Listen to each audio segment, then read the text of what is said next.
हामीले चाहिँ यो घरमा दुईतिर मुख भएको कार हो। यो दुईतिर मुख भएकोमा चाहिँ हामीले ट्राई गरेको। यो चाहिँ कतिको सक्सेस हुन्छ भनेर एउटा घरमा चाहिँ हाम्रो सक्सेस भएछ। दुईपट्टि साइडमै रानी मिटिङ भएर आएर अन्डा पार्न थालेको छ। अब यसलाई चाहिँ हामी मौरीको सङ्ख्या हेरेर यसलाई चाहिँ अर्को घरमा पल्टी गर्न सक्छौँ। यसो गर्दाखेरि पनि मौरी चाहिँ एउटै घरमा पनि दुईटा रानीहरू सक्सेस गरेर काम गराउन सकिँदो रहेछ भन्ने कुरो चाहिँ थाहा भयो। र अब यसलाई चाहिँ अब हामीले चाहिँ अर्को घरमा पल्टी गर्दाखेरि चाहिँ अब एउटै सेम कलर छ भने त ठिकै हुन्छ, नभए पनि सेम कलर छैन भने चाहिँ तपाईको सेतो कलरमा हाल्नु छ, सेतो जस्तै यस्तो घरमा हाल्नु छ भने एकैचोटि दुईटा घर चाहिँ पल्टी गर्नुपर्छ। नभए भने उनीहरूलाई चाहिँ तिनीहरूले चाहिँ त्यो घरमा जान सक्ने सम्भावना बढी हुन्छ, किन दुईटापट्टि साइडमा मुख भएको कारणले गर्दाखेरि। अब हामीले चाहिँ यसलाई चाहिँ त्यस्तै गरेर चाहिँ न्युक्लियस कार लिएर आएर न्युक्लियस कारमा चाहिँ दुईपट्टि साइडमा हालेर एक साइडमा फर्काएर राखिदिन्छौँ। यसलाई यस्तो तरिकाले चाहिँ हामी घर विभाजन गरेर हाम्रो क्विन सेल बडी भएको थियो। क्विन सेल बडी भएको बेला हामीले घर पनि यस्तो खालको बनाएको भएर यसलाई चाहिँ सक्सेस गरेर छाड्यो। एकदम राम्रो भयो। अब दुईटा रानी भएपछि अब सिजनमा काम गर्न पनि सजिलो हुन्छ। पोलनहरू पनि एकदम राम्रोसित पुगेको छ मौरीहरूले। अन्डा एक लाइन पनि एकदम राम्रो छ। देखाउ त बाउ मौरी रानी।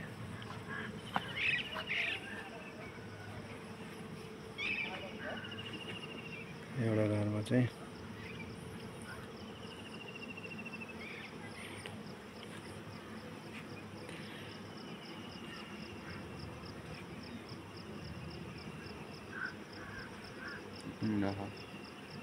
रानी खोइ आए थियो होइन।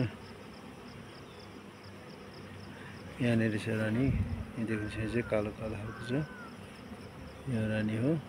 अर्को घरमा पनि देखाउँदा अर्को साइडपट्टि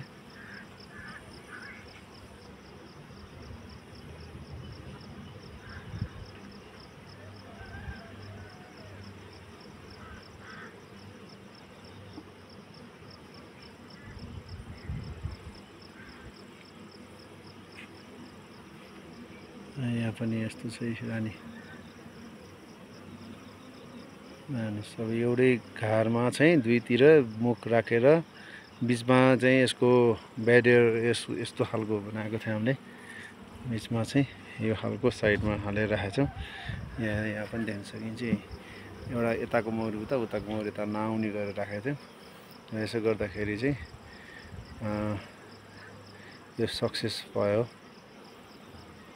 पछि पनि ट्राई गरिरहन्छौँ। तर सबसे राम्रो चाहिँ यो गर्नुभन्दा पनि बेटर चाहिँ तपाईँको यो न्युक्लियस कार्यहरू जुन 4-5 फ्रेमका मौरीहरूको यो कार्यहरू आएर यसमा मिटिङ गराएर गर्दाखेरि चाहिँ राम्रो हुन्छ। अब धेरै मात्रामा गराउनु छ भने हाम्रोसँग त्यो मिटिङ हाइपहरूमा पनि बनाएर, मिटिङ हाइप भनेको सानो खालको हुन्छ, त्यो खालको घरमा पनि बनाएर हामीले गर्न सक्छौँ। त्यो चाहिँ हामीले पानी नपर्ने ठाउँमा राख्न सक्छौँ। अलि माथि साइडमा चाहिँ यो घरको छतमा राखिरहेका छौँ हामीले। यहाँ देख्न सकिन्छ सानो सानो घरहरू। यहाँ चाहिँ हामीले मिटिङ हाइपमा राखेका छौँ। अनि हामीले यहाँ अर्को एउटा चाहिँ के पनि गरेका छौँ भने जस्तै यो मिटिङ हाइपमा राख्नुभन्दा अगाडि जुन मौरीमा काम कम गरेको पुरानो बुढी रानीले चाहिँ काम कम गरेकोमा चाहिँ फेरि हामीले यो अर्को एउटा टेक्निक पनि अप्नाएका छौँ। जस्तै तपाईँको यो घर खोलेर देखाऊ।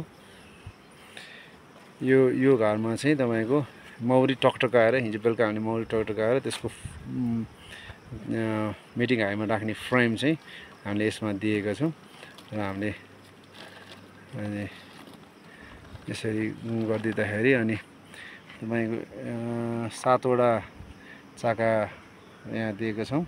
निकाल त 7वटा चाका भएकोमा अनि बिचमा दुई ठाउँमा चाहिँ तपाईँको यो बारेको छौँ यो चाहिँ। अनि त्यहाँबाट यहाँ चाहिँ क्विन के भन्छ क्यान्डी हालेको छौँ। क्यान्डीलाई चाहिँ राखिदिएपछि उसलाई खानलाई आउन जानलाई पनि सजिलो हुने। अब हिजो हामीले दिँदाखेरि यसमा चाहिँ यस्तो खालको केही पनि दिएको थिएन। अब आज खाना उनीहरूलाई प्रशस्त मात्रामा बिस्तारै दिँदाखेरि उनीहरूले अब जे होस् चाका उठाउन सुरु गर्न थालेको रहेछ। अब यिनीहरूलाई उयो बाँध्यो। यो सबै नै उनीहरूले संरचना पुरै गर्नुपर्ने भएर उनीहरूलाई हामीले चाहिँ त्यो त्यसलाई यतापट्टि सार्दैन त्यो राम्रो खालकोलाई चाहिँ, तर त्यहाँ उठाओस्। उठाउन सुरु गर्छ।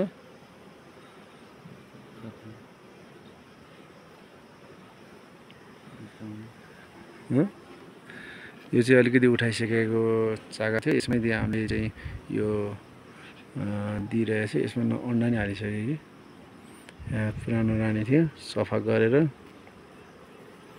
अन्डा त हालिसकेको छैन, सफा गर्दैछ। खानेकुराको अलि अभाव जस धेरै सफा गरिसकेको छ। यो फ्रेम चाहिँ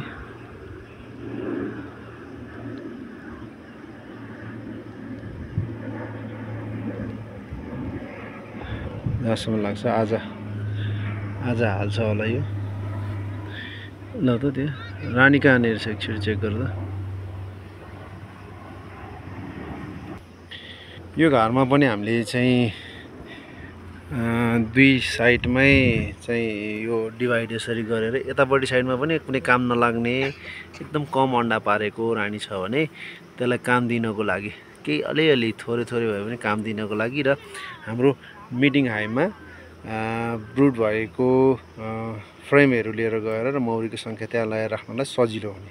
किनभने कहिलेकाहीँ वेस्टेज चिजहरूले पनि हामीलाई काम दिन्छ धेरै नै ठुलो। किन भन्दाखेरि हामीलाई मानौँ कि त्यो पुरानो बुढो रानीले चाहिँ काम नगरेको अवस्था छ भने त्यसलाई चाहिँ हामीले सानो ठाउँमा त काम दिन सकिन्छ। तर त्यसले गर्दाखेरि मिटिङ हाइमा लगेर राख्दाखेरि चाहिँ मिटिङ हाइमा चाहिँ हामीले चाहिँ नयाँ कुमारी रानी क्विन्सेल दिन्छौँ र कुमारी रानी निकाल्छौँ। त्यसलाई मिटिङ छिटो भइसकेपछि फेरि लिएर आएर हामीले अर्को घरमा दिन सजिलो हुन्छ। त्यसै कारणले गर्दाखेरि यो बुढो रानीलाई चाहिँ पुरानो रानीलाई चाहिँ हामीले यहाँनिर दिन्छौँ। यदि इनकेस यो बुढो रानी मऱ्यो भने हामीले क्विन्सेलै दिएर भयो भने यहाँनिर रानी निकालेर अन्डा पार्न लाउन सकिन्छ। प्लस पछि चाहिँ हामीलाई अब यसलाई सुपर चढाएर माथि लान नि मिल्छ। अनि पछि हामीले रानी बिन गऱ्यो भने प्राय जस्तो सबै जस्तो फ्रेममा चाहिँ यसले क्विन्सेल बनाउने भएको कारणले गर्दाखेरि दुई तिन फ्रेमको लागि चाहिँ डिभाइड गरेर हामीले चाहिँ अर्को घरमा जस्तै मिटिङ हाइमा हालेर हामीले फेरि रानी जन्माएर अनि फेरि घरमा हाल्न सक्छौँ। त्यस्तो तरिकाले नै अब काम गर्न सकिन्छ। अहिले चाहिँ अब यिनीहरूलाई चाहिँ यो सिरफहरू दिएको छैन, किन भन्दाखेरि यहाँ सिरफ दिने ठाउँ छैन। अब हामीले यिनीहरूलाई सिरफ दिने पनि वातावरण बनाउन सक्छौँ यसमा।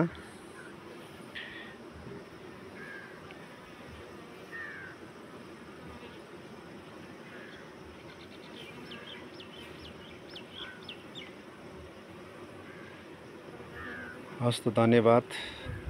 अहिलेलाई यति नै। यो चाहिँ हामीले के कस्तो हुन्छ त्यसमा चाहिँ हामीले रिपोर्ट गर्दै गर्छौँ। हस् त थ्याङ्क यू।